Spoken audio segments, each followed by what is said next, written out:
여러분, 신문 일면 헤드라인 하나가 어떻게 역사의 첫 문장이 될 수 있을까요?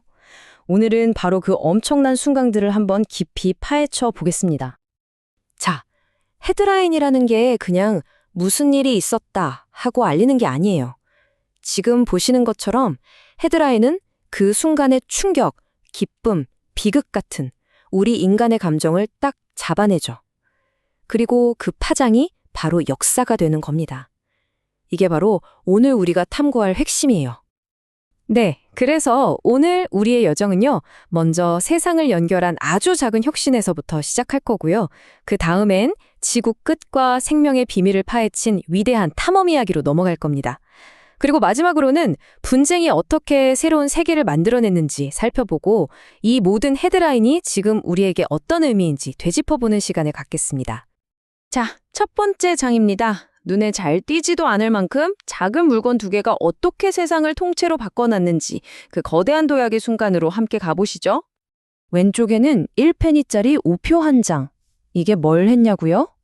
예전엔 부자들만 쓰던 편지를 보통 사람들도 쓸 수 있게 만들어서 나라 전체를 하나로 묶어버렸어요.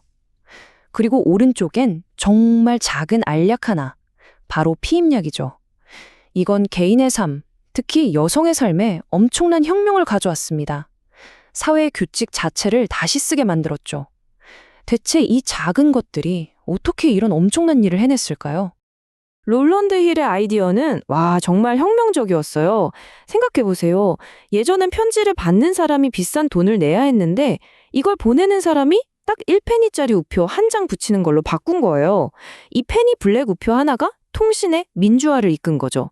근데 재밌는 건 잉크가 지워져서 재사용하는 문제가 생기니까 이걸 해결하려고 페니 레드로 업그레이드까지 했다는 점이에요.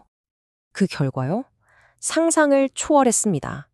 1830년대 후반에 연간 1억 6천만 통이던 우편물이 20세기 초에는 무려 23억 통으로 폭발적으로 늘어났어요. 이건 그냥 숫자가 늘어난 게 아니에요. 말 그대로 정보와 감정이 흐르는 혈관이 전국에 쫙 깔린 거나 마찬가지였습니다. 피임약의 탄생은 그냥 짠 하고 발명된 게 아니에요. 이건 하나의 거대한 운동이었습니다.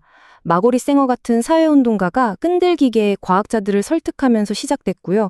수많은 연구를 거쳐서 마침내 수많은 여성들의 강력한 요구에 힘입어 1960년에 공식 승인을 받게 된 거죠. 정말 과학과 사회의 요구가 만난 극적인 순간이었습니다. 자, 이렇게 세상을 안에서부터 바꾼 혁신이 있었던 것처럼 인류는 항상 바깥 세상의 한계에도 도전해왔죠. 이제 보이는 세계와 보이지 않는 세계, 그 미지의 영역을 향했던 인류의 위대한 탐험 이야기를 한번 살펴보겠습니다. 인류의 탐험은 정말 극과 극을 향했어요.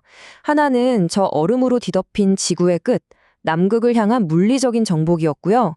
다른 하나는 우리 존재의 가장 근원적인 설계도, 바로 DNA의 비밀을 파헤치려는 지적인 탐험이었습니다. 남극점을 향한 이 두 탐험대는 전략이 정말 극명하게 달랐습니다. 아문세는 그 지역에 살던 이누이트들의 지혜를 빌려서 갯썰매를 썼어요.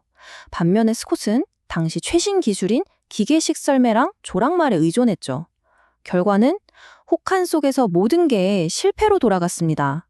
이 작은 선택의 차이가 두 팀의 운명을 완전히 갈라놓은 거죠.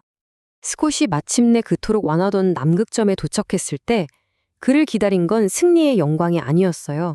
한 달 먼저 도착한 아문센이 남기고 간 노르웨이 국기였죠. 그의 일기에는 그 처절한 심정이 그대로 담겨 있습니다. 맙소사, 이곳은 끔찍한 곳이군. 우리가 원했던 우선권이라는 보상도 없이 여기까지 오다니. 이렇게 지구의 지도를 완성하려는 경쟁이 한창일 때 과학계에서는 또 다른 지도를 완성하려는 경쟁이 벌어지고 있었습니다. 바로 우리 몸 안의 지도, DNA의 비밀을 풀려는 치열한 경쟁이었죠. DNA 이중나선 구조 발견하면 보통 크릭하고 왓슨을 떠올리죠. 하지만 그들의 발견 뒤에는 로절랜드 프랭클린이라는 숨은 영웅이 있었습니다. 그녀가 찍은 사진 50일이라는 결정적인 증거가 없었다면 불가능했을 거예요. 그러니까 이 기념비적인 발견은 여러 과학자들의 협력과 경쟁, 그리고 참 안타까운 희생이 얽혀 만들어진 결과물이었던 셈입니다. 자, 이제 우리는 역사의 가장 무거운 페이지로 넘어가 보려고 합니다. 단 하나의 헤드라인이 누군가에게는 새로운 희망의 시작을, 하지만 동시에 다른 누군가에게는 깊은 비극의 시작을 알렸던 순간들. 분쟁으로 새로운 세계가 만들어진 이야기입니다. 1948년 5월 14일 다비드 벤고리온의 이 선포는 수세기에 걸친 유대 민족의 꿈이 실현되는 정말 역사적인 순간이었습니다. 그 배경에는 이 땅을 유대인과 아랍인의 국가로 나누자는 유엔의 분화란이 있었고요. 하지만 바로 그 다음 날이었습니다. 5개의 아랍 국가가 침공하면서 끔찍한 전쟁이 시작됐어요.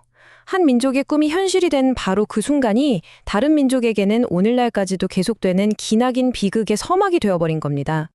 2001년 9월 11일 전 세계가 실시간으로 이 끔찍한 장면을 목격했습니다. 오전 8시 46분에 첫 비행기가 북쪽 타워에 부딪힌 걸 시작으로 2시간도 채 안 되는 시간 동안 쌍둥이 빌딩과 펜타곤이 공격받았고 결국 거대한 타워는 먼지처럼 무너져 내렸습니다. 헤드라인이 따라가기에도 벅찬 속도였죠. 2974명. 이건 그냥 숫자가 아닙니다. 그날 아침 한순간에 사라져버린 2974명의 소중한 목숨이죠.